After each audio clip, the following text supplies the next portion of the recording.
Vy ešte stále platíte členské Slovenskému šachovému zväzu? Pozrite si, koľko peňazí tam rozhádzali okamžite po decembrových voľbách na právne služby. To vám naozaj nestačilo, na čo všetko pochybné sa rozhádzalo naše členské pod vedením Milana Romana doteraz? Po všetkých tých megaškandáloch, ktoré vyšli najavo pred decembrovými voľbami na post prezidenta šachového zväzu. Nič z toho sa nezastavilo a je to ešte o mnoho horšie, ako to bolo. Za prvých 30 dní po voľbách v decembri vrátane víkendov, Vianoc a Silvestra rozflákalo zvolené vedenie šachového zväzu za právne služby viac ako 7200 eur. To prosím vás, koľko početnému manšaftu prominentných právnikov, makajúcich od rána do večera, cez víkendy, Vianoce a Silvester pre šachový zväz, a teda cez všetky tieto sviatky, a vlastne prečo museli šachisti zaplatiť? Ešte raz, 7200 eur za právne služby v decembri vrátane Vianoc. A to ešte stále nie je ani zďaleka to najhoršie na tom všetko. Čudovali ste sa ľuďom, ktorí Milana Romana v decembri v najvyššom orgáne podporili a podporujú? Pýtate sa ich na to?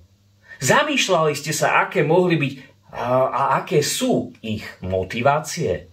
Sú to ešte stále tí istí starí dobrí šachisti, čo robili veci pre našu komunitu. Zišli z cesty nenávratne späť, alebo sa ešte spamätajú, keď to už ako tak všetci začíname tušiť a vidieť. A dúfali ste, že po predchádzajúcich megaškandáloch okolo šachovej storočnice a neuveriteľných výdavkoch na právne, ale aj marketingové služby, ktoré dokopy stáli takmer 68 000 eur v priebehu len pár mesiacov, došlo po decembrových voľbách prezidenta zväzu konečne aspoň k nejakému maličkému uskromneniu sa? Ak áno, tak si sa veľmi, veľmi hlboko mýlili.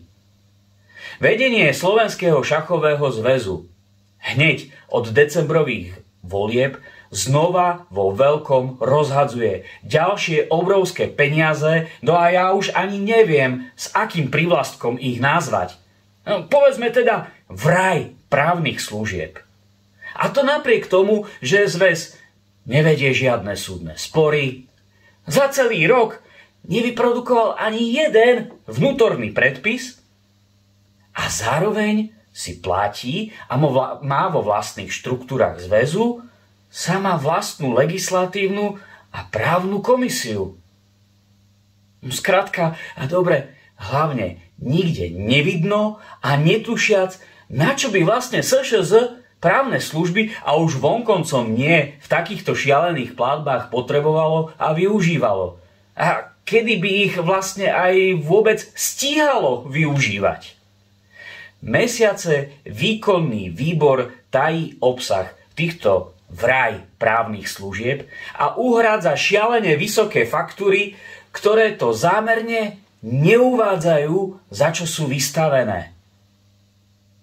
No a toto všetko nás len za posledných, a teraz sa podržte, kde môžete, neuveriteľných 6 mesiacov, vrátane leta, celého júla a augusta, 180 dní, vrátane víkendov, Vianoc a sviatkov stálo dokopy takmer 18 000 eur uhradených právnych služieb. Toto je skrátka nonsens. Viete, aká je to suma? To je členské do šachového zväzu za 12 mesiacov od 900 dospelých členov zväzu alebo 1200 mládežníkov. To je počet členov 3 z 8 najmenších krajských šachových zväzov. 3 z 8. Kompletne celé 3 krajské šachové zväzy platia členské 12 mesiacov šachovému zväzu proste celý rok úplne zbytočne. do akejsi čiernej diery akýchsi vraj právnych služieb. A takéto peniaze oni dokázali na právne služby minúť len za 6 mesiacov v roku. Takmer 18 000 eur. Za celú doterajšiu históriu šachu na Slovensku sa za právne služby za posledných 30 rokov dokopy neminulo ani nemohlo minúť ani len 5 000 eur spolu. A to sme niekoľkokrát vytvárali stanovy, robili sme kompletne vnútornú legislatívu, tu sme následne menili podľa obrovského zákona o športe, ktorý úplne na novo vyprodukovaný bol zákonom. Viedli sme popri tom takmer 20 rokov súdne spory. A za toto všetko sme určite neminuli za 30 rokov dokopy ani len 5 000 eur. Ale toto vedenie zväzu potrebovalo u právnikov nakúpiť za 6 mesiacov služby za 18 000 eur. A to prakticky bez akýchkoľvek výstupov. Povedzte mi jedno slovo, akým by ste to pomenovali? Predstavte si, že 6 mesiacov, čo je rozsah medzi prvou faktúrou z 36. a poslednou zverejnenou do 31.12. je zhruba 180 kalendárnych dní, z ktorých odpočítate soboty, nedele, ešte sú tam stále tie sviatky ako Vianoce a iné štátne sviatky podobne. Čiže bez tohto je to zhruba 120 pracovných dní. A to stále vrátane dovolenkového obdobia v lete, teda celého júla a celého augusta. 120 pracovných dní.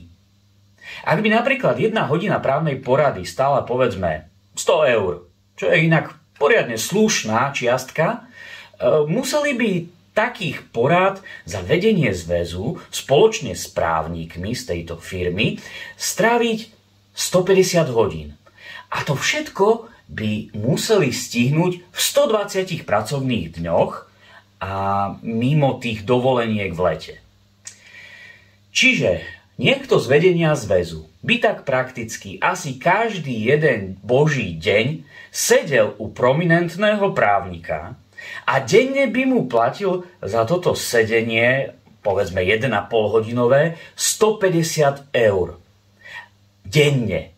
A aby toho nebolo málo, nebolo by za tým vidno prakticky žiadne výstupy. A na faktúrach by zatajili, čo vlastne robili. To je skrátka niečo šialené. A nehovorte mi, že tomuto môžete veriť čo i len jedno slovo. Že takto niekto používa naše členské platby do zväzu. Než sa ale dostanem ešte k bližším podrobnostiam, tak v krátkosti spomeniem, aký megaškandál sa urobil okolo šachovej storočnice, o ktorej dobre vedeli aj delegáti, ktorí Milana Romana v decembri za prezidenta zvolili a ktorí s ním teraz ešte aj šli do výkonného výboru. Šachová storočnica stála spolu takmer 51 000 eur. Na jej organizáciu bol vybraný absolútne pochybný subjekt, ktorý s takýmito podujatiami nemal nikdy nič spoločné. Vedenie zväzu mesiace odmieta komunikovať. A to aj členom konferencie, ako si ho našli a vybrali. A je plný najpochybnejších fakturácií, ako napríklad prenajmu stoličiek za 640 eur, ozvučením turnaja 2 reproduktormi a mikrofónom za 750 eur, alebo záhadným fotografom a kameramanom turnaja, ktorý stal síce cez 2000 eur, ale žiadne video a vlastne ani fotky sme z podujatia nemali a až potom sa vraj kde po niekoľkých mesiacoch našlo. Jednoducho malého šachového turnaja s 500 eurovým cenovým fondom, ktorý mal zväz stať ešte aj ľudskoprávnych 8800 eur. Alebo napríklad výstavku zhruba 20 šachových fotografií za približne ďalších 8000 eur. Najrôznejšie čudesné vraj, akési hotelové služby, a kadejaké iné, absolútne neuveriteľné a doslova zvrátené čiastky, o ktorých som vám rozprával v jednom z predchádzajúcich videí a naodkazoval som pod ním linky na tieto faktúry, ktoré sú zverejnené na zväzovej stránke Slovenského šachového zväzu. So všetkými týmito šialenými položkami. Rovnako tak aj všetky faktúry, o ktorých hovorím v tomto videu, faktúry na právne služby nájdete dole v texte pod týmto videom. Odhliadnúc od toho, že na prvý pohľad je všetko okolo toho zjavne pochybné, výkonný výbor nám vtedy slovami Štefana Blahu a schválený celým osadenstvom výkonného výboru okolo Milana Romana dodal zhruba iba toľko ako odpoveď, že všetky výdavky na storočnici boli vynaložené hospodárne, oprávnene a efektívne. To aby sme nepovedali, že sme nedali priestor na vyjadrenie aj druhej strane. Čo si o tom budú myslieť všetky možné štátne a trestné orgány, sa časom postupne dozvieme. Čo si o tom myslíte vy už teraz, viete už sami najlepšie. Poďme ale späť k doslova šialeným výdavkom na právne služby, v ktorých pokračuje vedenie Slovenského šachového zväzu pod Milanom Romanom po decembrových voľbách. Mimochodom, pre skromné pripomenutie, tým azda najznámejším neznámym šachistom s ratingom 1000 a dokopy doslova štyrmi partiami odohratými v celom živote na klasický FIDE rating. No a potom teda ešte aj s funkciou prezidenta šachového zväzu. Zväzu, ktorého príjmy vďaka štátu z roka na rok rastú, ale do šachu sa stále nejak dostať. No, kto vie prečo. Hneď po zvolení vedenia šachového zväzu na decembrovej schôdzi v Skalici, prakticky ako doma u pána Romana, kde v účasti na nej zabránili hlasovať členom najvyššieho orgánu so štvoročným mandátom z roku 2021, platným ešte ďalší rok, bez toho, aby nejaký oprávnený orgán, napríklad súd, prokurátor alebo nejaká iná inštitúcia po prešetrení rozhodla o nejakej údajnej neplatnosti ich mandátu, čiže skrátka niečím ako volebným podvodom, začalo toto vedenie hneď v ten istý mesiac rozhadzovať extrémne čiastky za právne služby. Najskôr to bola faktúra z 30. novembra za 5207 eur a potom ešte taká zábavná silvestrovská faktúra za ďalších 2013 eur. Dokopy tak za 30 dní úradovania nového výboru 7220 eur. A koľko musíte pracovať vy na to, aby vám z roboty tiež niekto takto priateľsky poslal výplatu? Tu musel na to robiť asi celý právny manšaft, a to celý mesiac, iba asi pre šachový zväz. Normálne, že 30 dní od rána do večera, proste 7220 eur za 30 dní za právne služby, ktoré potreboval šachový zväz. A tak nevyhnutne, že nikomu inému o tom nepovedal, proste ich potreboval. Nikto nevie na čo. Samozrejme, ani v jednej z faktúr nie je uvedená žiadna položka, že za čo asi tak boli vystavené a aké služby nám boli poskytnuté a prečo sme ich tak urgentne v tom decembri potrebovali. Čo je na nich ale úplne že najzábavnejšie, je to, že faktúru za 5207 eur uhradil šachový zväz nielenže bez akejkoľvek objednávky. Na jej úhradu nebolo prijaté dokonca ani len žiadne uznesenie výkonného výboru. A ja neviem, či o nej členovia výboru aj vôbec vedia.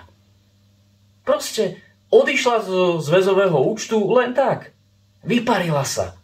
Členské za 12 mesiacov, za 270 dospelých hráčov, čo je členské všetkých členov za jeden najmenší šachový kraj, len tak doslova zmizli z bankového účtu šachového zväzu bez akéhokoľvek podkladu o ich schválení. Fuč! Niekto bez uznesenia VVSŠZ právnu službu za 5207 eur najprv objednal. Samozrejme, nikto netuší, čo je jej obsahom. A nikto vám to ani nepovie, aj keď sa spýtate. Kľudne skúste. No a následne niekto bez uznesenia VVSŠZ dal sekretariátu povel, aby z účtu tento skromný peniažtek, ktorý inak bežný pracujúci človek musí do práce chodiť takmer 6 mesiacov, ak nie viac, a odrobiť tam doslova 1000 hodín práce. No a tu niekto iný dá povel, aby len tak niekomu ďalšiemu odišli z nášho zväzového účtu. Hovorím o tom istom účte, kde plánujete do konca tohto mesiaca poslať svoje členské, aby vám vysoko postavený pán dovolil hrať šach.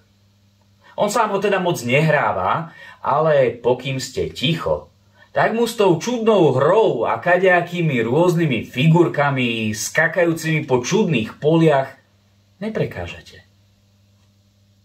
Hustá kavička, čo poviete? Prístup k účtu má pán sekretár. Kto mu zadal povel na úhradu? Čo myslíte vy? A keď už tak rozmýšľate, tak vám odcitujem z pamäti niečo z ekonomickej smernice SŠZ. Napríklad taký článok 5 odsek 3. Bankové prevody vykonáva sekretariát a ich podkladom sú uznesenia konferencie, uznesenia výkonného výboru a ešte dúfam, že toto neuvidia na ministerstve športu, ktoré inak zakázalo bez riadnych zákonných oficiálít príjmať rozhodnutia orgánom SŠZ, a teda vraj akési predžudesné e-mailové schválenie výkonného výboru. Hoci per rollam uznesenia sú dnes prakticky zakázané a tak v tomto predpise ostali ako veľmi stály neplatný pozostatok. V nadväznosti na to konštatuje článok 5 odsek 5 ekonomickej smernice SŠZ, že ak osoba disponujúca s účtom zrealizuje prevod bez riadneho podkladu, je to automaticky považované, a teraz pozor, za závažné disciplinárne previnenie. Fakt si to pozrite, za závažné disciplinárne previnenie. A čo iné to asi tak môže byť? 5207 eur len tak. To je ale bodka. Stanovy v tomto smere reagujú, že voči danej osobe sa vyvodzuje buď pozastavenie členstva vo zväze, alebo rovno nič iné ako vylúčenie zo zväzu. Dajme tomu, že by osoba narábajúca s účtom vypovedala, že čelila akémusi materiálne existenčnej forme nátlaku. A ako je v našom štáte dobre známy inštitút kajúcnika, by následne vypovedala o tom, kto a ako jej takýto povel zadal. Ak by sa to aj bez toho poľahky vlastne nedalo dokázať aj inak. Dajme tomu, že by sa pri takejto manuálnej sile ešte dalo pri veľmi dobrom slove zvážiť pozastavenie členstva. Čo ale urobí konferencia so zadávateľom tohto prevodu? No a ja sa teraz naozaj vážne pýtam, čo s týmto závažným disciplinárnym previnením v hodnote 5207 eur z účtu Slovenského šachového zväzu urobí konferencia SŠZ? No teda napríklad už aj rovno túto sobotu na jej zasadnutí na Záhorí v Limbachu. Pýtam sa vás, členovia konferencie za jednotlivé kraje, čo s tým urobíte? Pýtajte sa ich aj vy ostatní, čo pozeráte toto video, čo posielate peniaze zväzu, ak už máte naozaj dosť toho bordelu, čo sa deje okolo fakturácií v šachovom zväze. Je to totiž veľmi jednoduché. Sú to vaši krajskí zástupcovia. Spýtajte sa ich a zdieľajte toto video všetkým šachistom, aby sa ich na to pýtali opakovane tiež. Vedenie zväzu totiž arogantne už mesiace odmieta odpovedať, na čo pre Boha môže takéto šialené právne služby objednávať. A to nie len bežným členom, ale neodpovedajú na to ani členom konferencie. jednoducho ich arogantne ignorujú. Míňajú a ignorujú. A ešte medzi tým zatajujú. A predstavte si, že v celom tomto šialenom svete sú ľudia, ktorí takéto vedenie zväzu podporujú a nikdy by ste to do nich nepovedali. Pýtajte sa ich na to, či sa rozhodli naozaj zničiť všetko, čo v šachu celý život budovali, či je toto budúcnosť šachu a prečo toto podporujú a či toto podporovať budú naďalej. Aby toho všetkého nebolo málo. Ruka v ruke bolo jedným z prvých opatrení nového výkonného výboru zmena ekonomickej smernice SŠZ pánom Blahom, ktorý navrhol a výkonný výbor schválil, aby všetky faktúry lacnejšie ako 1500 eur už nikdy neuzreli svetlo sveta na webovej stránke Slovenského šachového zväzu. Píše sa tak v článku 12 ekonomickej smernice SŠZ. A to už prosím, prečo je nutné tajiť faktúry? To sa dialo niečo zlé, keď sa zverejňovali faktúry za 1050 eur na pochybné právne služby, na ktoré sme sa tak mohli pýtať, čo je ich obsahom? Veď vy ste na to aj tak neodpovedali, tak aký je v tom teda problém? Nevyzeralo to, že by vám tie otázky nejak prekážali? Či len míňať naše peniaze veľmi nejasne a tak, aby sa o tom už nikto nikdy nedozvedel, ako ste ich minuli, alebo rozhádzali, alebo nebodaj. Nechcem ani vysloviť to slovo čo.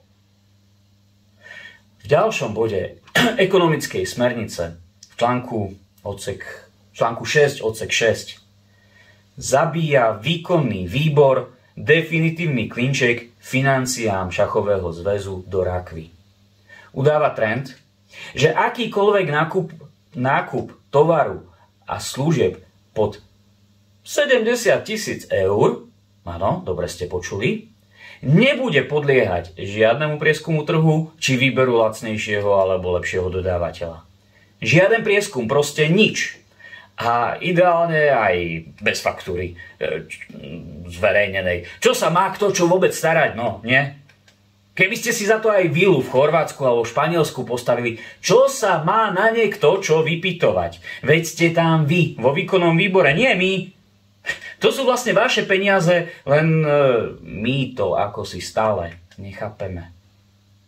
To naozaj títo ľudia, ktorí takto zjavne pri najlepšom iba rozhadzujú naše peniaze tak ako na storočnicu a tak ako na právne služby, tak ako na marketingové služby, nebudú robiť žiadne porovnávania ponúk pri nákupoch pod 70 000 eur a keď to bude menej ako 1500 eur alebo jednoducho rozložia nákup na 10 faktúr po 1400 eur, aby sa im ľahšie a tajnejšie za niečo zaplatilo, tak my sa o tom nikdy ani len nedozvieme, koľko, na čo a ako minuli. Takíto ľudia s takýmto správaním majú od vás takúto obrovskú dôveru? Mimochodom, keď už sme pri tom, je dosť čudné, že dodnes, teda takmer 4 mesiace od volebnej konferencie, nebola zverejnená ani jedna faktúra o úhrade zasadnutia v tak povediac domovskom skalickom hoteli, kde za záhadných okolností sa rušili ubytovania proti kandidátovi a tak ďalej.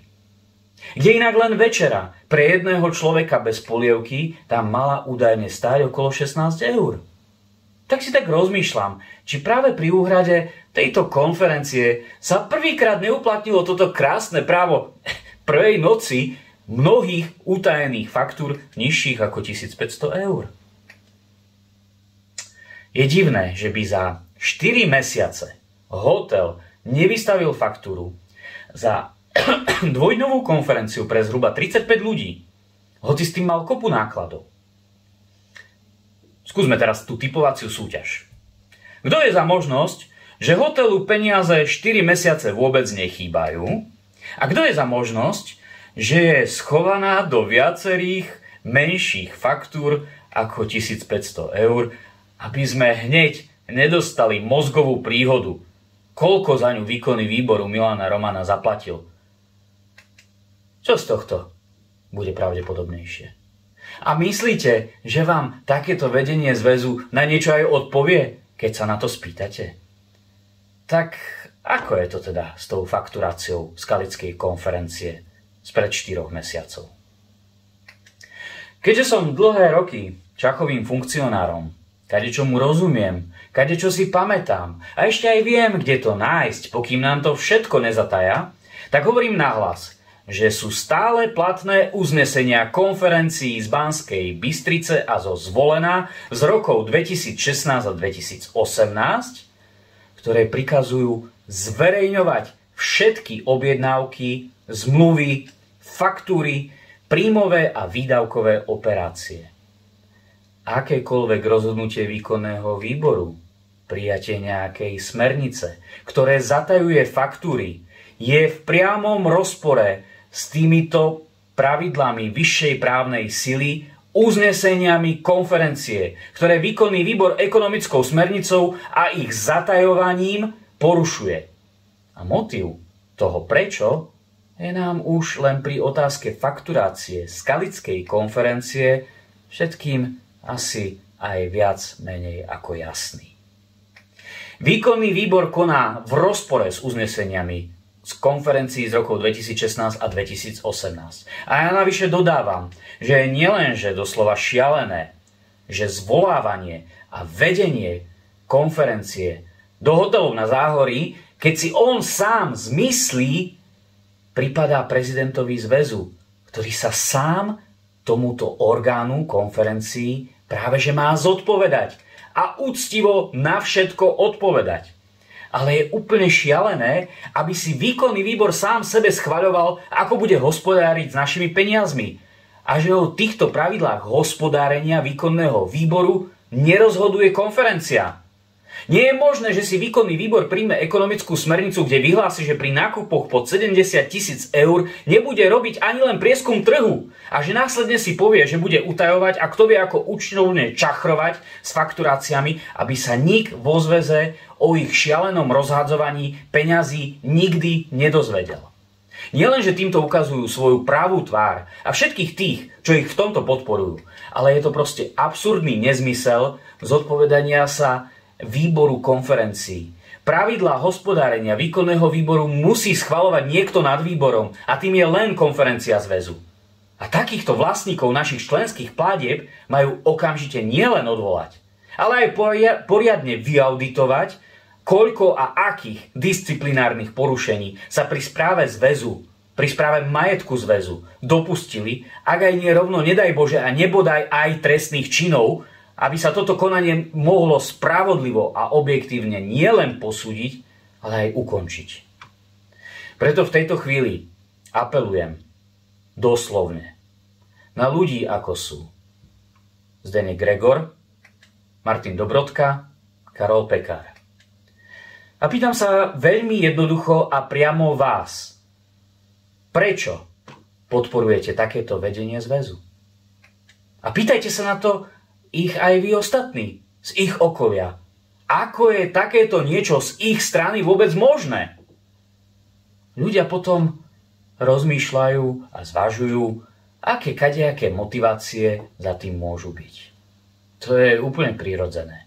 Niečo by možno mohli napovedať nejaké iné doklady, ktoré tiež veľmi dobre tuším, kde by sa dali hľadať, aby to podozrenie minimálne rozptýlili. Pracovali ste 30 rokov pre šach. Odovzdali ste mu veľký kus duše a dnes ste do neho vpustili a podporujete človeka, ktorý vo svojom návrhu stanov v decembri ukázal, že sa ho chce naplno zmocniť, a to hneď, len čo to bude možné.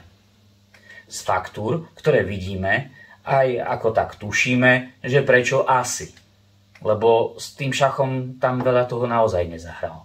A v takýchto prípadoch funguje potom už iba posledný faktor. Takáto sila, takáto moc sa zbaví akéhokoľvek náznaku konkurencie a odporu. Nielen ja som si to nespravodlivo zažil na sebe. Sú aj mnohí iní. Takí ľudia sa postupne skôr či neskôr vždy zariadia tak, aby sa zbavili aj takých, ktorí ich dnes tak ako vy podporujú, a samozrejme tak, aby ste ostali o tom zo dňa na deň iba prekvapený. Do ničoho iného ako takejto katastrofy to nikdy inak nesmeruje. A vy to dnes ešte tú chvíľku ťaháte s ním. A riskujete, že na dobro a nenávratne zničíte šachovú komunitu. Ja sám čelím zastrašovaniu v najrôznejších podobách a zásahoch do úplne osobných sfér a rovín, ktoré sú až nepochopiteľné, ako zúfali sú títo ľudia. Sem sme to aj s vašou podporou dnes dotiahli, páni.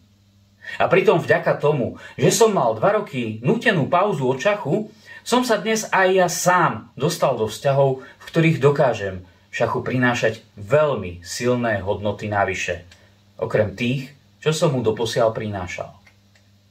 Tento týždeň som nášmu skromnému krajskému šachovému zväzu o 660 členoch, ktorému v Nitrianskému kraju slúžim ako predseda kraja, priniesol prvý sponzorský príspevok vo výške 2000 eur. Toto všetko, čo sa tu dnes deje, sa totiž dá robiť aj dobre. A to bez kadejakých hnusných pachutí, bahna a veľkých problémov. Konečne po 30 rokoch suchoty pre nás všetkých ochotných. Pre našu komunitu, pre naše deti, pre našich trénerov, pre našich reprezentantov a pre našich funkcionárov. Nešpinte sa už s týmto bahnom. Nebuďte sami špinaví od blata. Ono to padne tak či tak. Ste rozumní ľudia, ktorí tomu rozumejú, že takéto vzťahy nie sú možné, aby dlhodobo fungovali. A lepšie uznať si malé klopitnutie ako slepú podporu s zablateným, svinstvám, ktorú my všetci ostatní v šachovom zväze a jeho komunite vidíme už aj vlastnými očami. Apelujem na vás, pán Gregor, pán Dobrodka a pán Pekár. Nepodporujte to. Ukončíme to a začnime spolu konečne jednu dobrú etapu v slovenskom šachu od šachistov pre šachistov. Ja vo vaše správne svedomie verím a určite aj množstvo ľudí vo vašom okolí, ktorí vás poznali a poznajú. Pána Milana Romana a bagre a vrecia a pochybné blato okolo toho v šachu naozaj nepotrebujeme. Verím, že to spolu nielen so svedomím, ale aj s rozumom dokážeme.